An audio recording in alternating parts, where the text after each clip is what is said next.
Hello, everybody, and welcome back to the CineChat podcast. This is going to be episode 7. My name is Nick White, and as always, I'm joined by my fellow co-host Declan McKinney. Hello, everyone.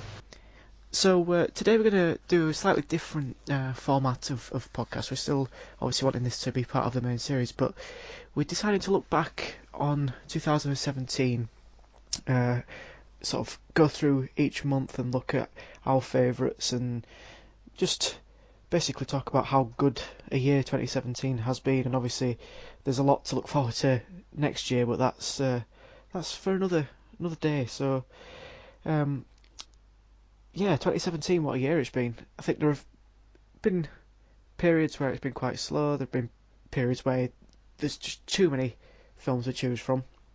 Um, Obviously we started off the year quite strong, and we've ended with a bang as well. So yeah, let's dive straight in. So Declan, what would you say has been your favourite film from January of 2017? Just a couple of things to note before I go to my list. Some of these films, the first two anyway, on my list anyway, and I think applies to Nick's list as well. Seeing as we're based in the UK, we go off UK release dates, not worldwide Oh release yeah, of dates. So course. therefore, there are a couple of films that you may see on here that maybe came out in 2016 in the US, but they were 2017 releases here. So I just wanted to mention that because my first two did actually come out in 2016 in the US. Because the thing is, here in the UK, a lot of like the bigger Oscar films don't actually come out until the year after Mm. here. So like, there's so many films that would have made it into the top 10, I think, on my list, but I just haven't actually seen them yet because they haven't come out yet. Yeah, that's true.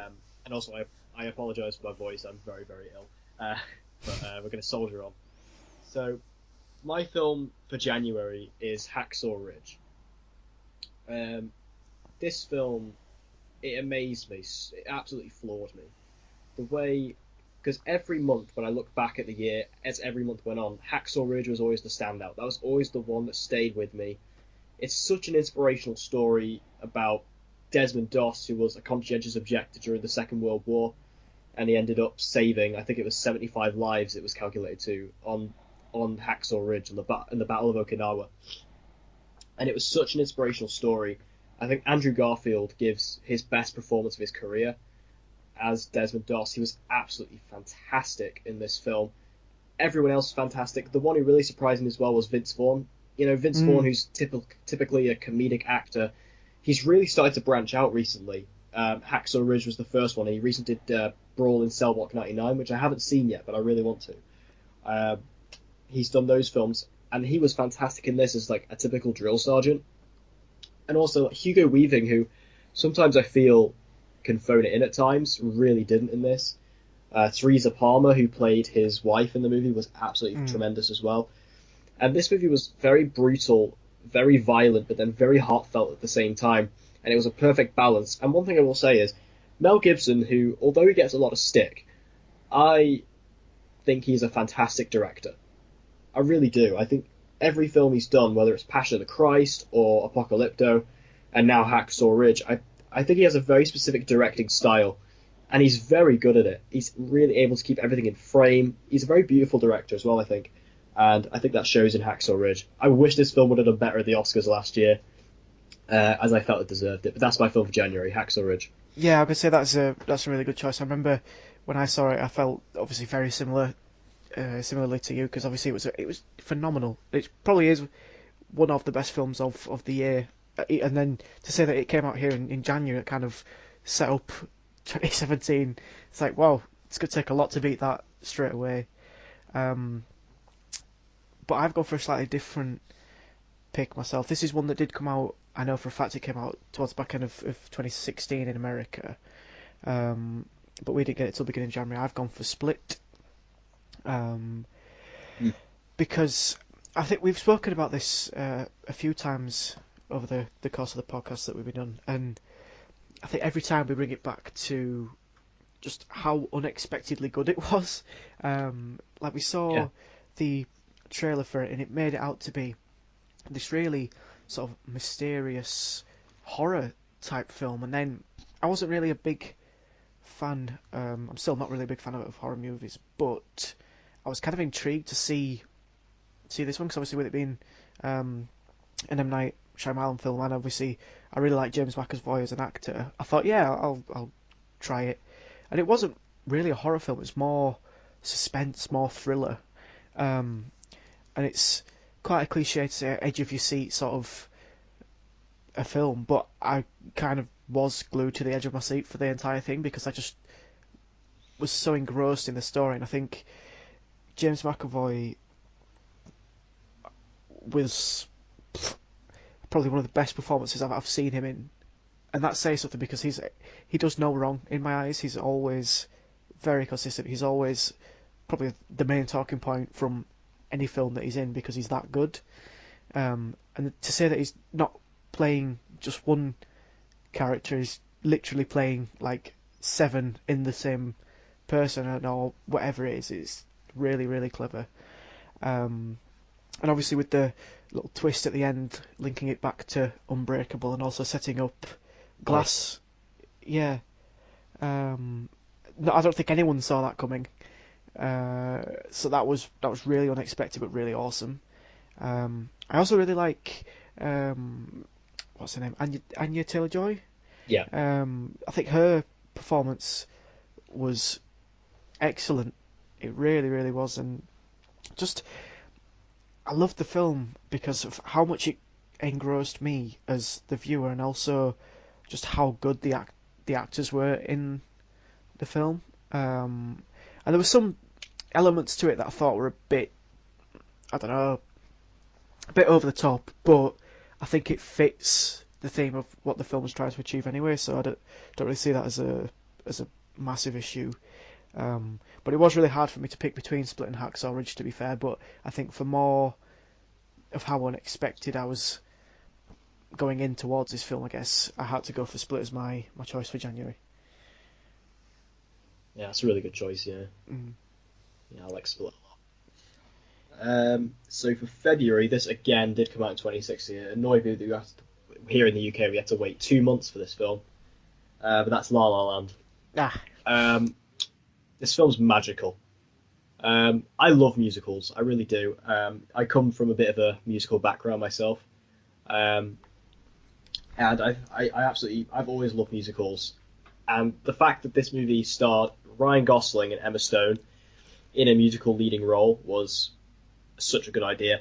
And Damien Chazelle, who is probably one of my favorite directors working today, he directed the 2014 drumming film Whiplash, mm. which is probably one of my favorite films of all time. Um, I adore that film. He directed La La Land, and the direction of this film, the cinematography is some of the best I've ever seen. Um, all the music by Benj Pasek and Justin Paul was just amazing. I still listen to it today. It's some of the songs are just they just stick with you. They really do, especially like City of Stars, which is kind of like the main one. That really sticks with you. All the performances felt so real. I feel that they really set up the relationship well between Ryan Gosling and Emma Stone's characters. And it was just a really nice world to be in. It was very bright, very colourful, kind of idealistic Hollywood, but it was still a very real movie, except it was just every now and then people would break into song and dance. Mm. But I still absolutely love La La Land. I've seen it, I think, 5 times. I'll never get bored of it. It's just a truly wonderful film. Yeah, I could say it's one of those that's gone down as a modern classic because obviously you look back at Christmas films, for example, you say, oh, they don't make them like they used to, and then you see La La Land Love come along, and that kind of flips it on its head. It's like actually they do, you're just not paying attention to to the wider film. Because I really enjoyed La La Land too. But for my choice, I've ended up actually going for John Wick Chapter Two. Ooh, I really really enjoyed that. I think Keanu Reeves absolutely nails it. I love the first John Wick, and then this one just kind of took it to the next level. I mean, the action has always been incredible with those films, and I just had a really good time with it. I mean, to be fair, I don't have that much to say on the film just because it was just, bog standard, sit down, bit of action, bit of blood, bit of guns, there you go, done. Um, but it was really, really fun. And obviously, as sequels go, films are either hits or misses, are they? And I think we've obviously touched on this before, where we've sort of talked about what actually makes the perfect sequel. I think John Wick kind of is up there with that because it just takes what worked about the first film, a few little callbacks here and there, but yeah, I think as a sequel goes, it was really really good. Um, Obviously, again, another difficult choice because La La Land was really nice, um, but I had to go for John Wick for my number two for February. I really like John Wick too.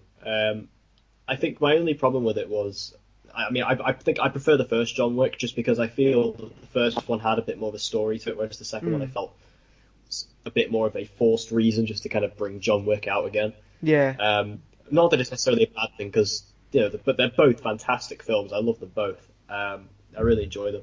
But then one thing John Wick 2 did that I really liked was they introduced like the world building of this kind of world of like assassins and hitmen. There was like yeah, that hotel that they went to. That was a really cool idea, and I'm interested to see how that goes going forward because we know we are getting a John Wick Chapter 3, so which I think will probably come out around 2019. yeah. So I'm very much looking forward to that. But yeah, that's a good choice as well. Mm, For March, I feel March was a bit of a dead month, really, in terms of like standout films. So this one I went for is a bit more of a guilty pleasure, but I know you're going to love it. I know you specifically will love it. Power Rangers. oh yeah, I love Power Rangers. I think it's so good. I think it's so much fun. Like I'm not even like a Power Rangers fan or anything. Like this is like when I watched this film, this was the first time I'd seen anything Power Rangers in my life. Uh, but I just really enjoyed it. I think the cast was all very well cast. They were all great in their roles. I think the suits looked awesome. The Zords were great. I feel the action was really cool because there wasn't that much action. It was a lot more of a setup. mm, But like a lot of the film was spent training, and those training sequences were really really cool. I think the soundtrack was great. Um, I think that Elizabeth Banks was really entertaining as mm, Rita Repulsa. Like like she really went for it. It was really over the top, but yeah, very amusing. Um, and like I said, I think it's the cast that really makes that film. I think especially I don't remember all the actors' names, but I remember like the guy who played the Blue Ranger, yeah. He was Billy. brilliant. He was really really good. And obviously I've got Dagan Montgomery who later went on in Stranger Things. He was obviously the Red Ranger. He was really good. I really liked the girl who played Trini, the Yellow Ranger. I thought she was quite interesting. Because the Yes, thing is, with each of the characters, with each of the main Rangers, they all had something to them that added some depth to the characters, to each one. They each had like an element to them, and some of them are a bit more subtle than others. Um, but if you're able to pick up on all of them, it's actually really interesting. yeah, So yeah, I love Power Rangers on the whole. I think it's a very underrated film, and I just had an absolute blast with it. yeah. I could say for me, it was one of those films I walked out with just a massive beaming smile on my face because of just how much fun the film was. Because it wasn't trying to be serious. I mean, obviously, it did have callbacks to the original sort of Power Rangers, which I sort of grew up on, and then uh, yeah, it was just a lot of fun. It's my honourable mention for March though is Power Rangers because my main choice is this is where I get confused with the release dates because I was talking to Declan before. When I've gone back and looked through when I saw films and when films were released, I'm not too sure whether I've put it down wrong or whether I got the information from wrong source. But for me, my choice for March was Logan. Oh Um, God, yeah, I could say like it's up there. It's probably one of the best superhero films. Period. I'd say. I know it's obviously quite a heavy subject for debate, and that might have pissed a lot of people off, or I might have made some new friends with that one. But, um,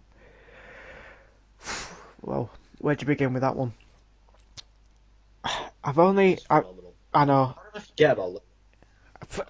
I literally just forgot about I know, egg on your face. that. But, um, it's really hard to talk. Like, I've only watched it the once, and it was just the one time at the cinema. Um, because despite how good it was, I thought it was quite a difficult film to get through, only because of how emotionally heavy hitting it was. Obviously, we knew it was going to be Hugh Jackman's sort of swan song as Wolverine, um, but then it's probably the best I've seen him as the character. You've got Patrick Stewart with an unbelievable performance, um, and bloody hell, did I bawl like a little girl when he got killed? Oh yeah. That was so sad. And then it's X-23. Is that Daphne Keane? Is that her name? Yeah. Yeah, she was brilliant. She was really, really good. And I think there's just there's too much to talk about, but it was just an absolutely phenomenal film. I know they re-released it a few months later in just black and white, didn't they? And I bet that would have been Yeah, quite an I really interesting. must. So I've got it. I've got it on Blu-ray, and it has the black and white version. I haven't watched it yet, but I really want to Mm, because I think it's a really interesting way to watch it. Because it's kind of like a typical Western. It's got a very Western style to it, yes. and I feel that adding that black and white filter would actually be really cool. Because I know like Mad Max Fury Road did the same thing, um, and that was great in black and white. So I will get around to it. Yeah. But yeah, But it was just an absolutely phenomenal film, and it's one of the best films of the year. I would say. Um, yeah, like I say, just thinking about it now is just overwhelming my mind because of just how brilliant it was. Um, but yeah, that's got to be my pick for March, 100%. yeah, I kind of feel sorry for picking that now. I completely forgot about Logan. Yeah, But I guess it's cool to have different opinions, and I think Power Rangers needs some love as well. yeah, definitely. Um, so April. Um, as I said at the start of this, I'm very, very ill. So today, when I was just kind of festering in bed all day, I decided to watch Guardians of the Galaxy Volume 2, Hmm. Marvel film, and that's my choice. When I watched it again today, I mean, I only got about halfway through it before I fell asleep.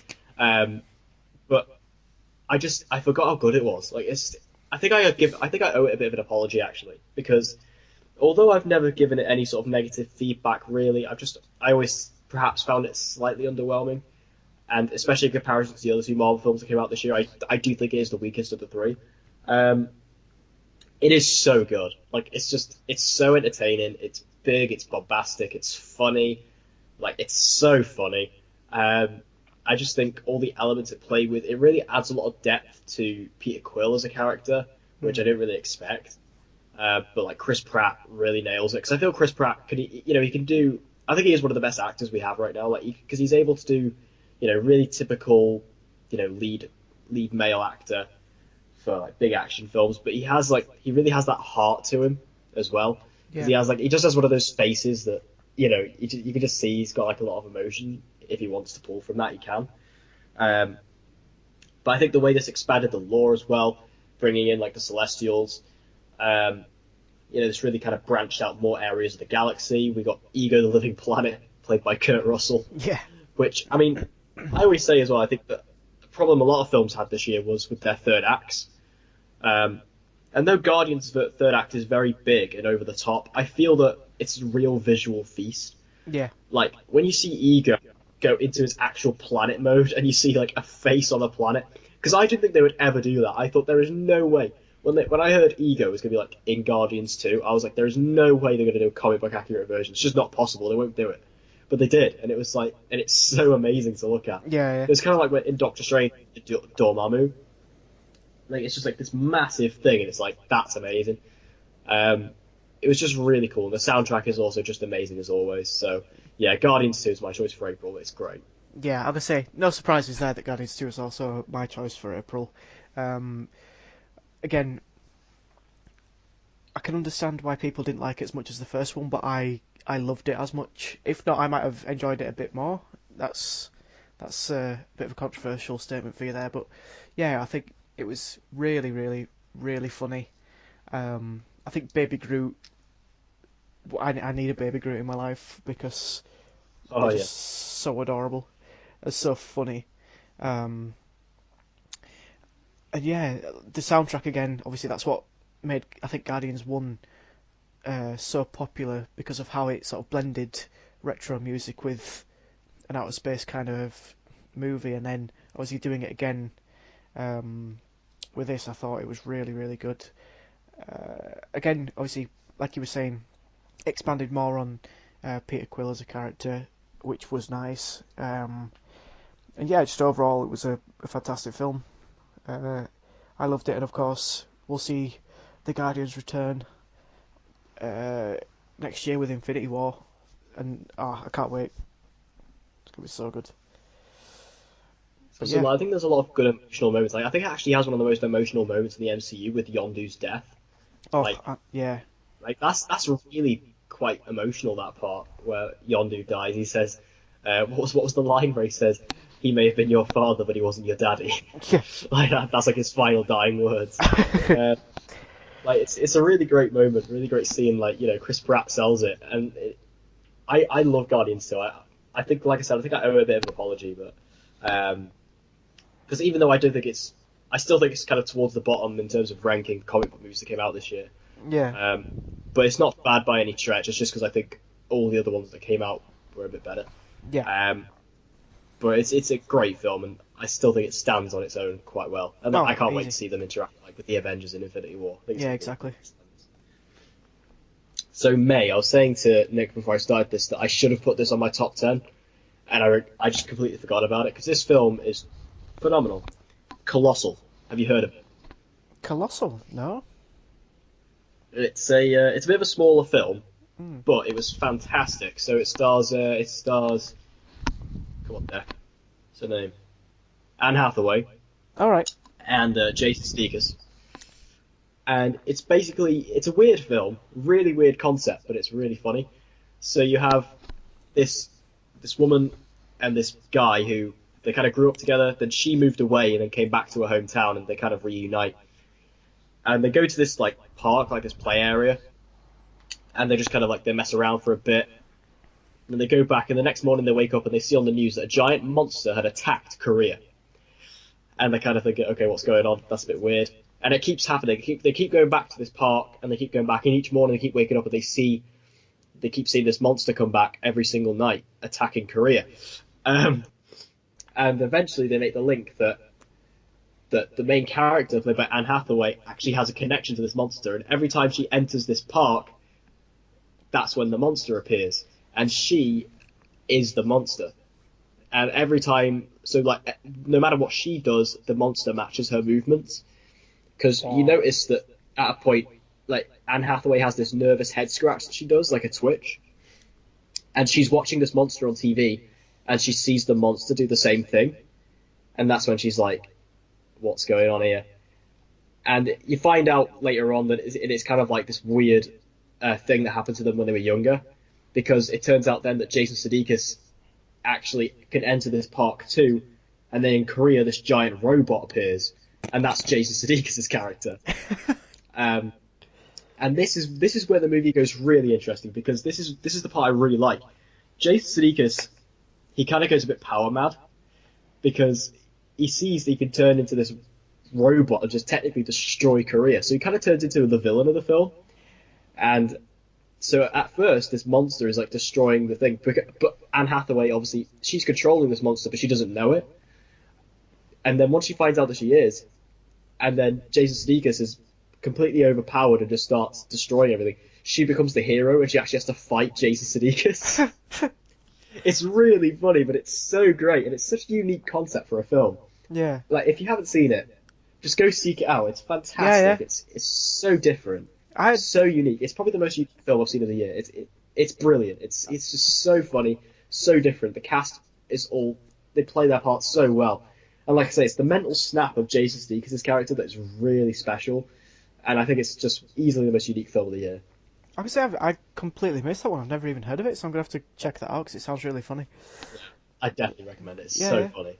yeah. It sounds great. Yeah, I'll check it out. So my choice for May, I was stuck between two, but I think I'm gonna go for Baywatch as my choice. Um, because I think we've obviously covered this before. We're both suckers for sort of, I don't want to say rubbish comedies, but like just American comedy films. We're just Yeah, so drawn to them. And Baywatch, like story wise, it was quite weak, and there were a lot of jokes thrown in there for the sake of making jokes. But I still had a lot of fun with it, and I think Zac Efron is probably one of my favourite comedic actors going, and I don't think he gets enough credit for it. Um, because I think we've touched on this briefly before, but Mike and Dave Need Wedding Dates. This is going off on a tangent. It's one of my favourite films of all time, and Zac Efron is hilarious in that. And in this one, he's trying to play in Baywatch. Sorry, he's trying to play a bit more of a bad boy, but he still has some absolutely hilarious moments. And obviously, Dwayne Johnson is kind of establishing himself as the go-to Hollywood man at the moment, and he's great in it again. And yeah, I just had a lot of fun with Baywatch. Music was good in it as well. yeah, yeah. I like Baywatch a lot. I think it was very very funny. Like I say, we're both suckers for kind of bad, typical American comedies. And yeah, I think Zac Efron, he is one of the best comedic actors, I think, and he doesn't get credit for it because I think it's quite funny because obviously he started out in High School Musical, that's where he got his break, and he was kind of Yeah, typecasted for a while, but then he kind of broke into comedy, and that's clearly where he fits best. I mean, it's quite interesting because I just watched The Greatest Showman a few days ago, and he's in that, and that's obviously a musical.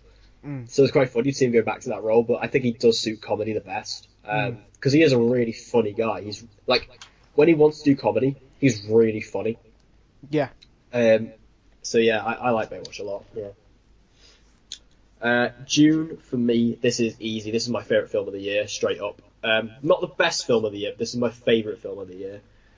Baby Driver, without a shadow of a doubt. This film is tremendous. Um, I can't think of a single flaw. I've seen it about 6, 7 times. Well, I never get bored of it. I think the soundtrack is like the best soundtrack of the year. Like, sorry Guardians, but I think Baby Driver's soundtrack is more just stuff that I listen to. That's the thing. yeah. Um, I think all the performances, Ansel Elgort, who I was never really a massive fan of before. I really love him in that. Lily Yeah. James is fantastic in it. John Hamm, who is obviously going to be Batman because we both know. Uh, that he was great. I think Jamie Foxx is really entertaining in it. John Bernthal's not in it much, but he is in it a bit. Really funny.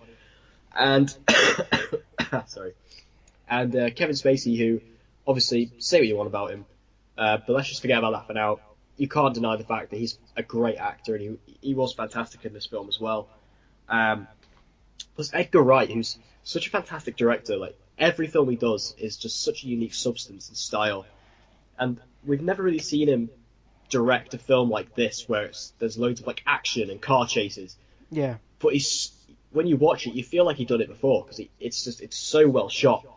And all like I actually found out yesterday that this film was made on a $30 million budget, which Is that all? yeah, $30 million budget, which is insane because like this film, the way the action's done, it's so professional. Like the opening chase sequence where Baby's just driving through the city on a heist getaway, and he does that amazing like 180 turn Hmm. through the alleyway, like that was insane. And the fact that this was done on a $30 million budget just shows the talent there. Hmm. Um, and overall, I think Baby Driver is an instant classic. It's going to be a film that sticks with me for years and years and years to come, and I will never stop loving it. It's like I said, my favorite film of 2017, Baby Driver. Yeah, I can say I've also gone for Baby Driver because it was just absolutely phenomenal. I think it was the first talking point of our first episode, wasn't it, Baby Driver? Yeah, Um, yeah, and yeah, it was one of those, like you say, instant classic. Because I think what makes it even more special is that all of the driving was all real. There were no sort of attempts to yeah. try and do any sort of CGI. It was all 100% real stunts. I think that in itself is massive. And obviously, Ansel Elgort actually does the driving himself. really, Yeah. I didn't know that either. Well, there you go, another reason. It's like if I that out. It's because I watched an interview with him the other day, and he said, "Oh yeah, I did do some of the stuff. It's just I wasn't allowed when Jamie Foxx was in the car with me." Fair enough. Um, but yeah, I think again, music wise, it was really good, and the way, because obviously Edgar Wright is such a smart man. Like He is. the music obviously fits the character that he put together, but then he chose the music to fit the scene that the music was being played in as well, and the scene would flow in time with the music. Like especially, I think we'll always talk about that bit of the coffee shop where he's walking out and he's like walking down the street. The way he sort of moves to the drum beats and that, like it's just good. Like you can't argue. It's just absolutely amazing. Um, and yeah, just one of the best films of the year without a doubt. Yeah, I could talk about Baby Driver for a solid year. Yeah. Um, July, I've literally just changed this last minute because I forgot about it. So I was going to go for War for the Planet of the Apes. I feel that War for the Planet of the Apes is one of those films again where I kind of forget about it a lot, even though it's so good. Um, but I've gone for The Big Sick. Um, the Big Sick is it took me by surprise. It's such a lovely film. Like it's so nice. Like, it's just one of those films you can really just sit back, relax, and enjoy. Um, which I love a good film like that, especially because it came out in the middle of summer, which obviously big blockbusters and edgy you see action. Mm. So it was quite nice just to sit back and just enjoy a nice kind of romantic comedy.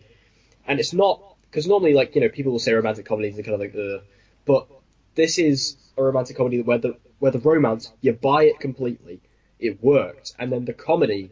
This is one of the most. In fact, this is the funniest film I've seen all year. Like it's the comedy works so well, and I was pretty much laughing and just crying with laughter very often with this. I think Kamal Nanjiani, who Mm. plays himself, because this was based on a true story, um, he just nails it. Every single joke lands in this film. And also, I think the special shout out, I mention this guy all the time when I talk about this film, but Ray Romano is so good in this. Like, Ray Romano, I haven't actually seen in a film in years. Like, the only thing he's done is the Ice Age films. That's all he's really done recently. So to Yeah. see him come back to, like, live action comedy roles was really nice. And he's so good in this. And his chemistry with Kamal Nanjiani is really well realized. Also with Holly Hunter, who plays his wife. So good. And the fact that this is a true story as well. Again, we don't really know to what extent it's true, but it's really entertaining. It's just a really nice film, and I can't wait to watch it again because it's really nice. Yeah, I could say I haven't actually watched that film, so that's another one I'm gonna have to add to my list. Because I Yeah, know definitely, it's great. we've spoken before. You've told me how much you like this film, and obviously hearing you talk about it, then it sounds like something I need to see. So I'll make sure I put that on my list to watch.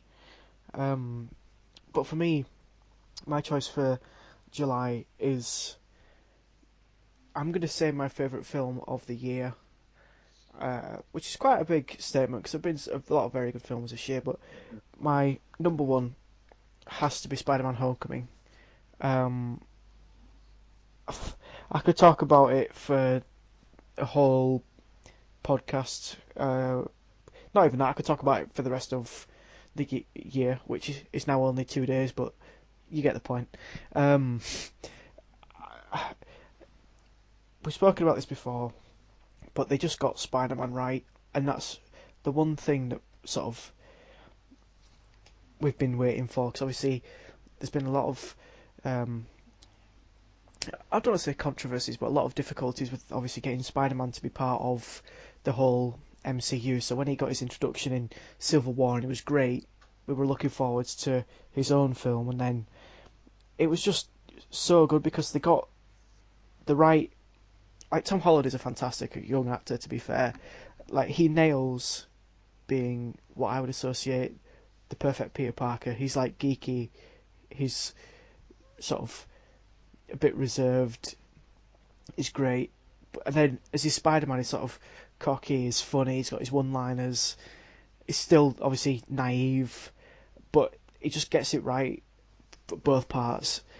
And I loved Michael Keaton's Vulture, probably one of my favourite villains in the MCU thus far. Um, there's just so much I could talk about this film. I absolutely loved it. So much so I'm actually going to be watching it again tonight because I love it that much. Yeah, I loved it. I think that it's my favorite film in the MCU for Yeah, sure, which me I too. did not see coming whatsoever. Because I didn't really care about this film when on the run up to release because I was just like, oh, it's another Spider-Man film, and even though this one's interesting and I loved him in Civil War, I didn't really care about it. Mm, Like I didn't really feel like a need or want for it. But then when I seen it, it blew my socks off. It's really great. Um, I really love the high school elements. They really nailed that. mm, Feels like because I feel like with the past Spider-Man films, like with the past two franchises, it kind of felt like the high schools they just didn't feel realistic at all. Whereas this felt like a true, real high school. yeah, I think all the cast were amazing. Has the best villain of the MCU, at least in the films, with the Vulture. yep, Yeah, I love Homecoming. It's great. August was by far the weakest month for me. yeah, I saw so many dud films. I just found like literally August. I lost so much motivation. yeah, Just because there was just bad film after bad film after bad film, but there was a few shining lights. One of them being Detroit. mm, Um, Although this film wasn't exactly enjoyable to watch, um, it was phenomenal. I think Catherine Bigelow. I love everything she does, whether it's The Hurt Locker, Zero Dark 30. There's just she's a real master behind the camera. She shows that again with Detroit. I feel all the cast here, like John Boyega, is really great in this because John Boyega in Detroit shows an emotion. There's one particular scene where he blew me away because he shows one particular emotion which I feel actors find it really hard to portray, and that's pure fear. Like, and you mm, could see in his eyes the way his lips were quivering and the way he was holding himself. He was scared out of his mind, and that really amazed me because I don't see that often. And also Will Poulter, who has kind of mm, been bullied over the years for being the eyebrows kid. Um, he's terrifying in this film. Like he's truly terrifying. He's a disgusting human being, but he absolutely steals the scene every single time. And also, this film doesn't really have as much focus on the soundtrack, but it does have an amazing Motown soundtrack, which Motown is my jam. That's my favorite music genre. Um, so it's not played up massively like it is in like Baby Driver or Guardians, but it is there. mm, So it just adds that nice vibe to it. Uh, Also, I think that the thing that really stands out is going back to Catherine Bigelow. The way she directs this film is it makes you feel like you're in the moment. It feels like you're there, like almost feel like it's filmed with like a handy cam.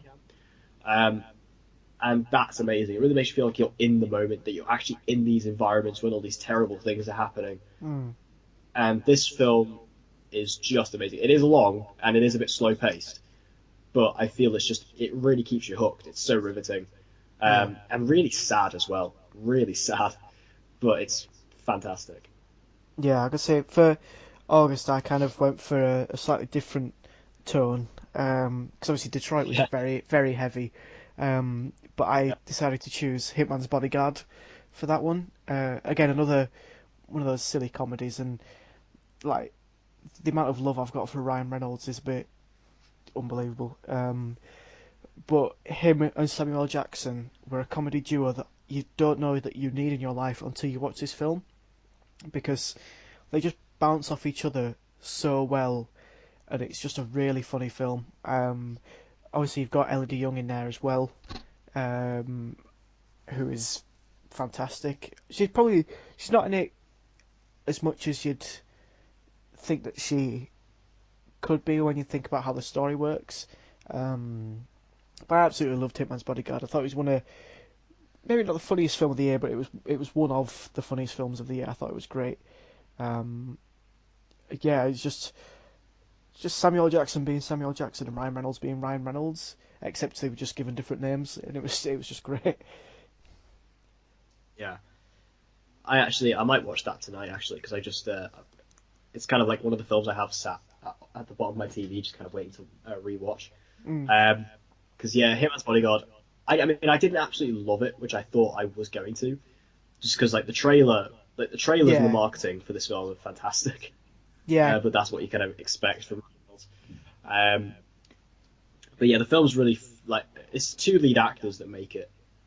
Without them, that film would be nothing. Yeah, I was gonna say I think it Um, was but it's written just with those in mind. oh yeah, Otherwise, it's kind of like it wouldn't work if you chose two other big actors to put in there. yeah. But yeah, I like that film a lot. September, I was so tempted to go for Kingsman, but I didn't. Oh, I went for Wind River. okay. Wind River is fantastic. It's Hmm. just, I mean, I knew it was going to be when I went in, but it actually managed to be better than I expected. I feel that Jeremy Renner gives the best performance he's ever given. Because I feel Jeremy Renner can. I mean, I like Jeremy Renner on the whole, but I feel he's a bit hit or miss sometimes. Um, but this is easily his best performance, like just because he's quite withdrawn and he's quite reserved in this film. But then and he is in most films. But then he has this kind of emotional anger sometimes, and he shows that in Wind River, and it's really great. Elizabeth Olsen's also fantastic in it. Hmm. I feel that this movie is really dark. It's really kind of depressing. Um, it's a murder mystery in a way. Um, it's setting, it's set in, I think it's northern Alaska. Which is a really unique setting, but it's such a cold setting, and the movie makes you feel cold when you're watching it, which is just a very unique experience. Or maybe it was just me having the shivers. I don't know, but it was really great, and to see like some of the way this story unfolds, and sometimes it brings in flashbacks, and like there's because basically it's about the murder of this young woman, and you get to see flashbacks of what happened to this young woman before the murder, and it's really horrific, and it doesn't hold back. Like the film shows everything. I mean, I guess we don't really need to worry about spoilers too much, but let's just say there's a bit of a gang rape scene, Oh dear. and it doesn't hold back at all. Hmm. Um, it's really horrific, but I feel that film just deserves all the credit it's going to get because it is fantastic, and I feel it went under the radar for quite a few people. Yeah. Like I say, I thought the trailer for it looks great, and that's another one actually I still haven't seen. I tell you what, I'm doing bad so far. I haven't seen half the Yeah, films we've said. at least I'm giving you a nice little list. Yeah, true. Um, but for me, for September, I did go for Kingsman. Um, I think Kingsman's also up there. I think it might be like my second or third favorite film of the year. Um, again, it's one of those that people either loved or they hated. Obviously, with it being a sequel to the near flawless Kingsman Secret Service, it had sort of much higher expectations than the first film. Um, but I thought it lived up to it and more. I think I actually enjoyed this one more than I enjoyed the first one, which is again quite controversial because the first one is one of my favourite films of all time, and I think it's one of yours as well. Um, but I just loved the Golden Circle. I really really loved it. I thought it was funnier than the first one. I really liked the action scene, especially the sort of end act, I Yeah, suppose, where um, it's just like 15, 20 minutes of just non-stop action. I thought it was fantastic. Um, and again, the music was really, really good in it.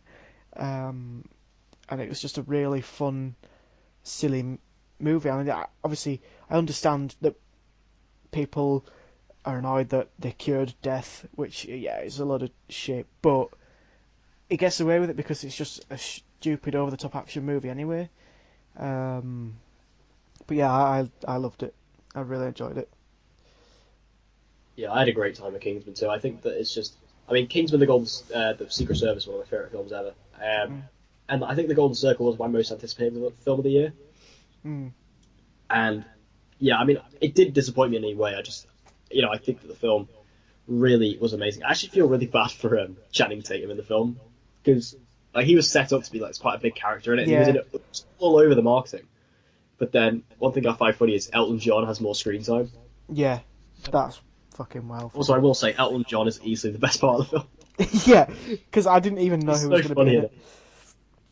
It's just the way that he just shows up and like the scene where like where Poppy Adams does that scene to the government where she's all like has like the four stages of the drug, and Elton John's like the last stage. Like that guy comes in, he's going, "Oh fuck off!" Get out of my like room. really really funny. Yeah, Yeah, and then like the final action scene set to Saturday Night's Alright for Fighting. So the soundtrack's really good, and also like the opening action sequence in the taxi is set to Let's Go yeah, Crazy by, which is yeah, yeah. absolute shit.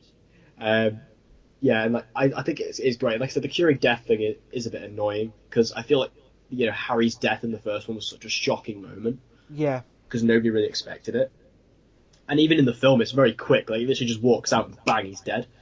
Um, so it is a bit annoying, but what are you gonna do? yeah. I had a great time with it. October, this was no competition whatsoever.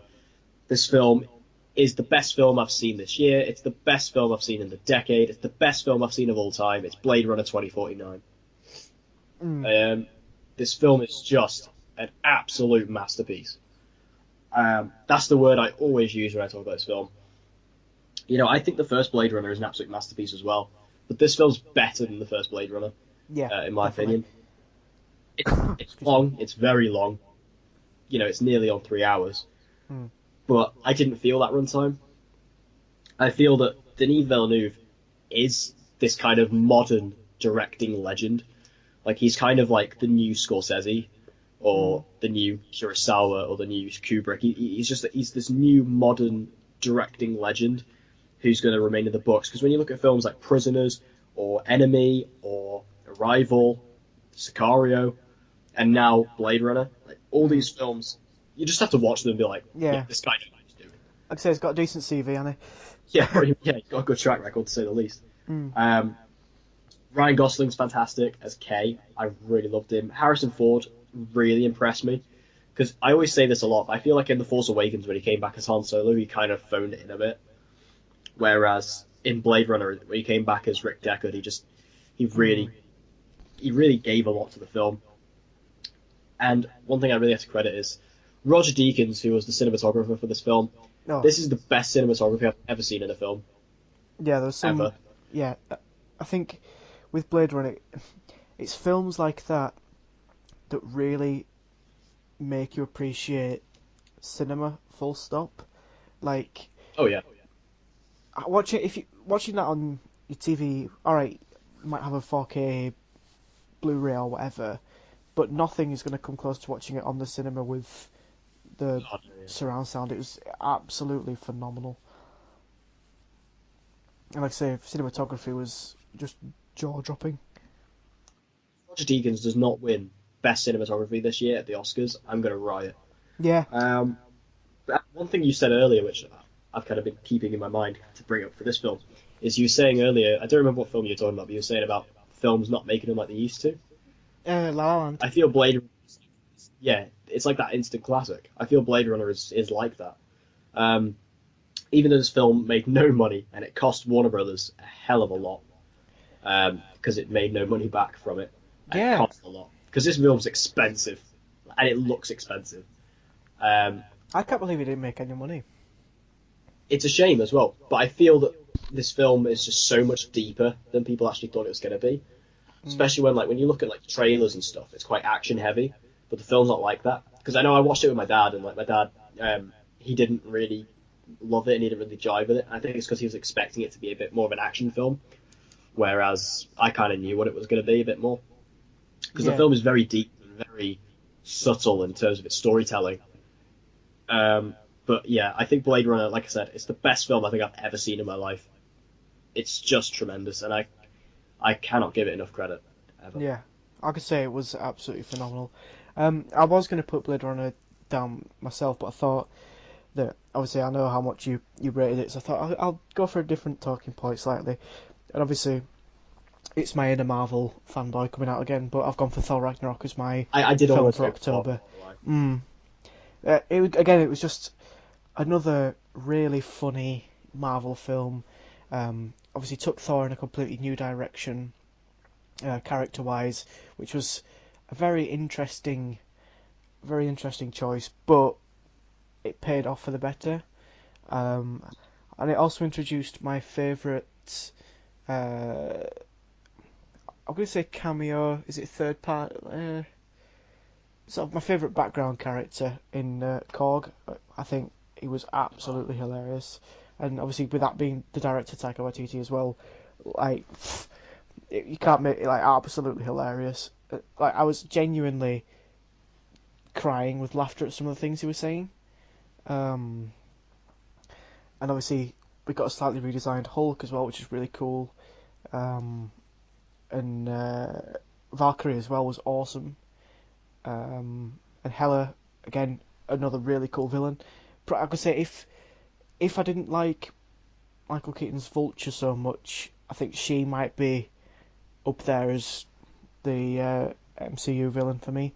Um, but yeah, I absolutely loved Thor Ragnarok, and again, another Marvel film where the music was great.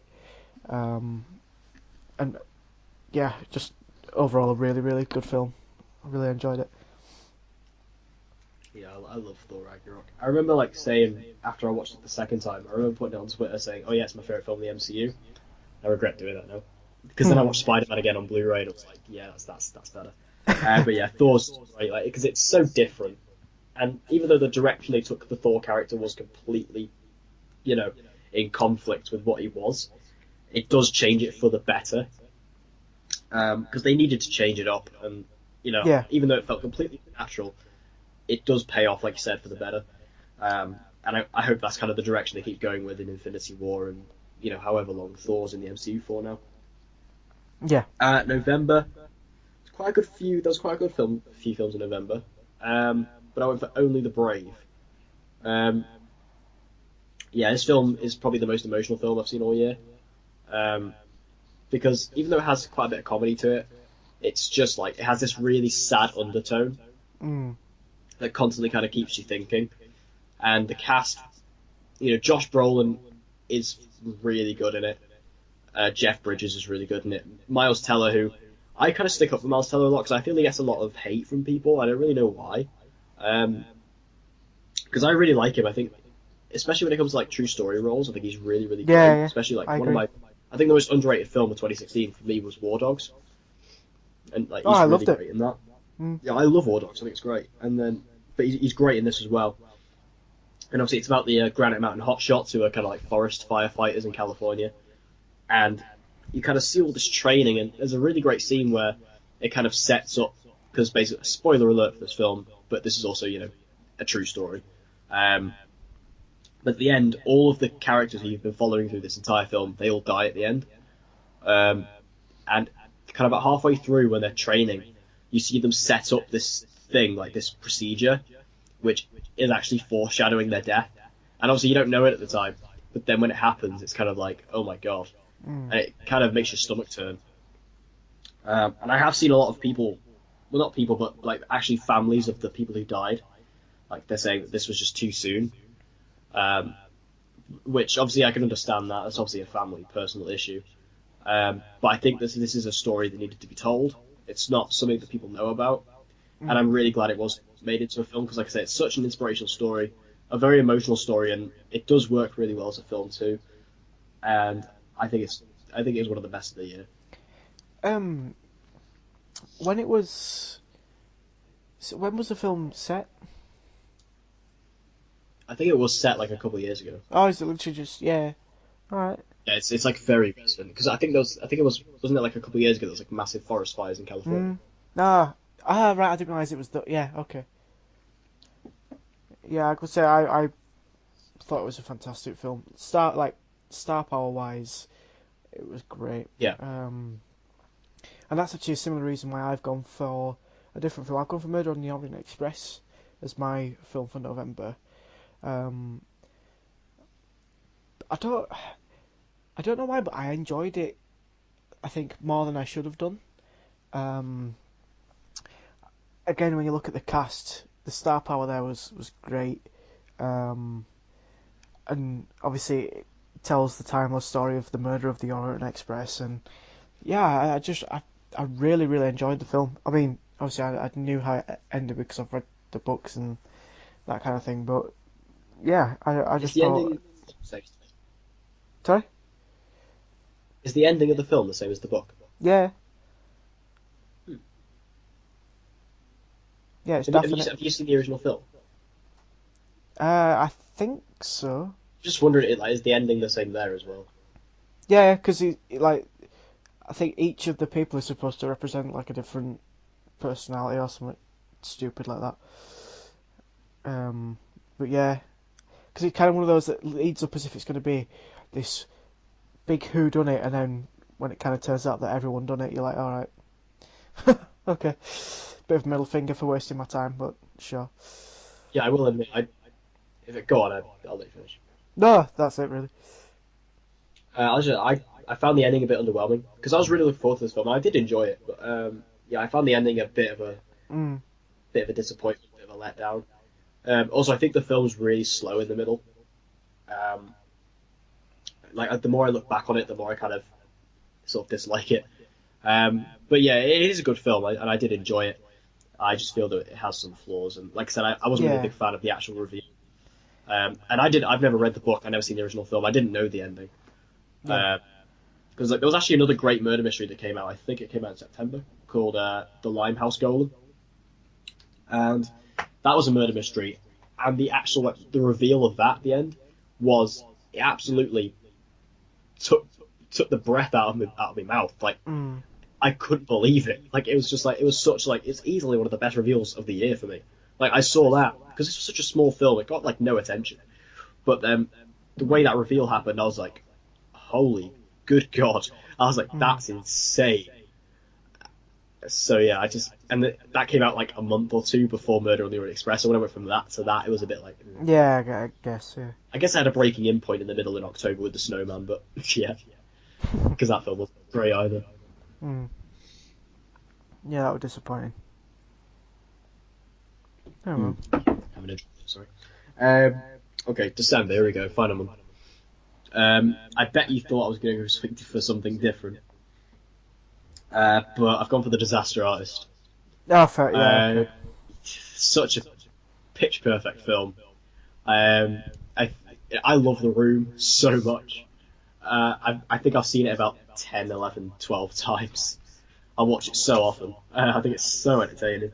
But one thing I love about it is that I see The Room and it's just like it's such an interesting film in terms of the story behind it. Tommy Wiseau is such an interesting caricature inside of Hollywood because nobody knows anything about him, and I find that amazing in this day and age.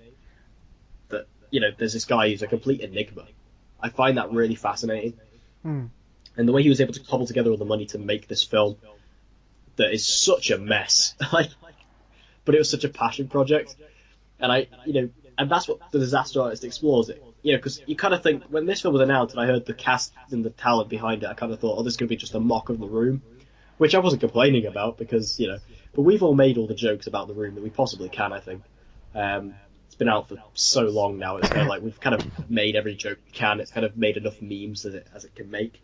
Um, so in the Disaster Artist, although it does poke fun at all like the best elements of The Room, like you kind of like because you get to see them film all like the best scenes, and you get to see like the cast and crew going, "What is he doing?" Um, it really is a heartfelt movie at the core, kind of showing about movie inspiration and how to get into Hollywood and how people make these films and how they have these dreams and how they sometimes fail and it's a really kind of emotional story and I feel that James Franco should or should at least be nominated for Oscar for Best Actor for Mm. Tommy Wiseau because he really added because like I said Tommy Wiseau no one knows anything about him but he really added so much depth and complexity to his character and you kind of got to see like how this guy really thought he was making this great film. He really thought he was doing it right, where everyone around him was kind of bullying him all the time, Mm. just saying like, "What are you doing? What are you making here? Like, what even is this?" And then at the end of the film, where you see the premiere and he's in the audience and there's everyone else watching it, and everyone just starts laughing at him, and uh, and he actually like James Franco, he does such a good performance because he actually starts crying, and like it's just like, oh my god. And then, to be fair, at the end they do kind of retcon it because he kind of comes back out because everyone's laughing and he comes out. He's like, "Oh, thank you for enjoying my comedy movie," which that is like Tommy Wiseau would do. Mm. Fair, but as a fan of The Room, I think The Disaster Artist was absolutely perfect, and I absolutely adored it. Yeah, like I say, I know obviously a lot of people that have sort of enjoyed The Room for all the right or wrong reasons. I don't know. Have taken away The Disaster Artist as one of the best films of the year. Um, and again, I haven't had a chance to see it because my local cinema only showed it once, and they hadn't Yeah, it put it got on. barely any screenings. Yeah, like I said, they only showed it on Monday, and there was the release day, and I couldn't make it, and then it hadn't been back Yeah, on like since. luckily for me, So, I mean, I got into the unlimited screenings, but yeah, mm, there was like no screen because I remember I watched it twice, and I watched it because the second time I watched it with my friend, who's also a huge fan of The Room, and like yeah, there was like it was on like one day, and there was like mm, three showings in that one day, and because I was in work that day, I could only go to like the latest showing, which was like 9:30. It was really stupid. yeah. So again, I hadn't had a chance to see that, but obviously, I really can't wait till it comes out on DVD so I can get it and watch it because no doubt I'm gonna really really enjoy it. Um, but I bet you can't guess what my film for December is, can you? Oh, I wonder. Mm, it's a small indie film. It's called something like Star Wars, Last Jedi or something. Can't remember. But yeah, it was quite a bit far fetched, but I rolled with it and it was quite good. Bit Um, divisive this one. yeah, again, I seem to have picked a lot of films that have split opinions on whether or not people either love them or hate them, and obviously I seem to be on the camp of love all the time, so that must say something about my personality. But there you go. But anyway, yeah, To be fair, I'm the same. I'm a lot more easygoing when it comes to films. yeah, I think we've sort of touched on this before. Like, even though we're critical, we sort of rate films on how much we enjoy them. We don't really care what anyone else thinks. So that's my argument. But yeah, Star Wars was was breathtaking. Another well, a good sequel to The Force Awakens. Some of the best scenes visually I think we've ever seen in a Star Wars film. Um, some unexpected moments that we were obviously completely shocked by, which I think is the thing that sort of divided people. Um, but then I could understand people's gripes because there was the whole bit on Canto Bight was unnecessary. You could just wipe that from the film and save half an hour. Um, but I mean, on face value, to me, Star Wars is Star Wars, and I loved it, and I was gonna love it even if it was bad because it was Star Wars. That's how much I sort of was looking forward to it. Um, but yeah, it had to be Star Wars for me. There was no other option. Yeah, I think that you know, as I said, this is a very divisive film. Mm. Uh, I've, but I think that's good. I think that's good that because Star Wars should be a film that sort of gets people discussing things, and I feel that the way this film has completely divided fans down the middle is really interesting. Because I remember before the film officially came out, when all the critic reviews were coming out, like it was getting fantastic reviews, absolutely fantastic. And Mm. then I feel like for the first couple of days, it was doing really well. And then when it was like kind of released worldwide everywhere, that's when kind of the negative reviews started coming in. When the real fans have started But seeing I it. mean, yeah. And like I said, I'm in the love camp. That sounded really weird. That did not come out like I wanted it to. Um, I love this film. Can we edit that out? No, keep that in. Um, but yeah, I love the Last Jedi. I think it's really great. I think, like I said, I think the scene on Canto Bight is really unnecessary. Really, I mean, I know it's kind of you have to get this hacker guy, but I kind of came up with this before that someone pointed it out to me, which was that why don't you just make Rose the hacker, and then you could just kind of avoid all that. Well, yeah, exactly. So could have just done that. Um, But yeah, I think The Last Jedi was really, really great. I've only seen it once, which still annoys me. I need to go see it again. I'm probably going to try and get it. I might go on bank holiday on Monday. Mm. I think that'll be a good time. But yeah, I think that there's a lot to like in the Last Jedi, and yeah, it has got flaws. It's not perfect, but I think it is potentially. I mean, I know you won't agree with this, but I feel it is better than the Force Awakens in my opinion. Um, because I really love what they did with Kylo Ren, because I love Kylo Ren. I think he's such a good villain. Yeah, What I they love did him. with Rey, the direction they took Luke was really cool. Yeah, I think the Last Jedi is easily, in my opinion, one of the best Star Wars films, and I think that people who kind of because nobody hates Star Wars more than Star Wars fans. That's a good, it's a quote that I've said elsewhere, Yeah, but it is true. No one hates Star Wars more than Star Wars fans do, and Star Wars fans we all pick apart every film that comes out, no matter what it is. Um, I can't wait to see what's going to happen when the Han Solo film comes out oh god, next year. I mean, that's just I Jesus. am I will admit, even as a huge Star Wars fan, I just have no faith in this film whatsoever.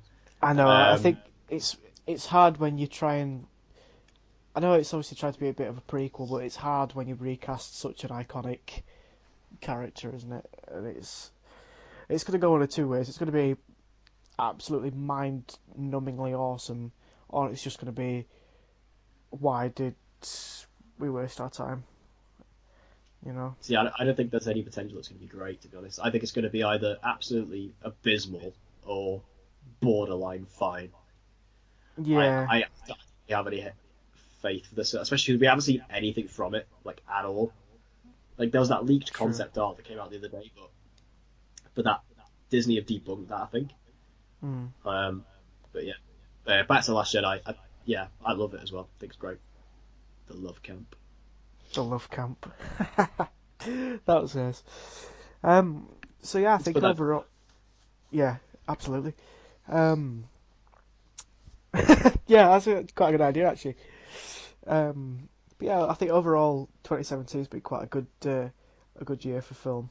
We've had a lot of things that have been great. I think next year is going to be even bigger though, because I think we've got arguably, apart from the return of Star Wars, I think next year sees probably the biggest theatrical event of the last decade in Infinity War. Yeah, I think it'll be Sort the of, biggest film of all time. yeah, I I think really do. it's shaping up that way. Um, Obviously, because it's the first time that we've seen anything like this where it, there have been so many films under this bracket, but now officially they're all coming together. Yeah. Um, and I think that alone is going to make 2018 like incredible. To be fair, saying that though, I think it's there's not going to be any bad expectations of this film because I think everything that Marvel have done over the last couple of years, they've just been hitting it out the park. Um, so I don't think there's any doubt that this film's going to be bad. I think it's just we try not to overhype it too much. But I think Kevin Feige is well aware of how hyped everybody in the world is going to be for this Oh, film. Feige, nice. And I've got I a lot genuinely think though. of I think Phase Three is easily the strongest phase. I mean, we're only about halfway oh through. Well, probably yeah slightly more than halfway, but there hasn't been a weak film in Phase no Three. I don't think no yet. exactly So exactly. yeah, So I think looking forward to 2018 is going to be really interesting. There's a lot of films, lot of good films coming out next year. Um, I think you're and forgetting obviously, about the biggest film that comes out, which is the Bumblebee movie. well, I try to brush over that quickly, but yeah, Ah, I mean, I'm actually. See, the thing is with the Bumblebee movie, though, there's actually some interesting stuff going on with it. And this is obviously from someone who absolutely adores the Transformers films, and I yeah, know. But the thing is, though, this is not directed by Michael Bay. mm, It's got a completely new director. It's a prequel. It's set in the 80s. They've made Bumblebee an actual Volkswagen Beetle again. I'm actually really interested, and it's made. What's it made on? I think it's made on an $80 million budget, which is really small for a Transformers film. yeah, isn't So it? I'm actually really interested for those reasons, and also just because I'm a fan. And Mm. also coming out in December is Aquaman, which I would kind of say this is quite nice. We could have a year without talking about DC, but maybe we will. because we'll have Yeah. some kind of news that'll piss us off, and then we'll have to come back. Um, but yeah, I feel that but I actually have faith in Aquaman. I think it'll be one of the better ones, to be honest. Yeah. But yeah, I think 2018 is shaping up to be a really good year as well, just in terms of like fandom stuff. Like I said, Mm, like comic book movies and things like that, Star Wars, Transformers. yeah. But And yeah, obviously, 2018 is going to be a big year for us here on the CineChat channel as well. Obviously, we uploaded a video a couple of weeks ago, just sort of explaining or providing a bit of an update as to what our plans are going forward. And obviously, we're still working behind the scenes towards that. And hopefully next year, you'll see a huge boom of growth. We hope on this channel, and a lot more content coming out for you guys as well. Um, yeah, and obviously, that's something that we're both really excited about. So, if you are interested about that, feel free to subscribe if you're not already. Like and share and all that jazz helps us out.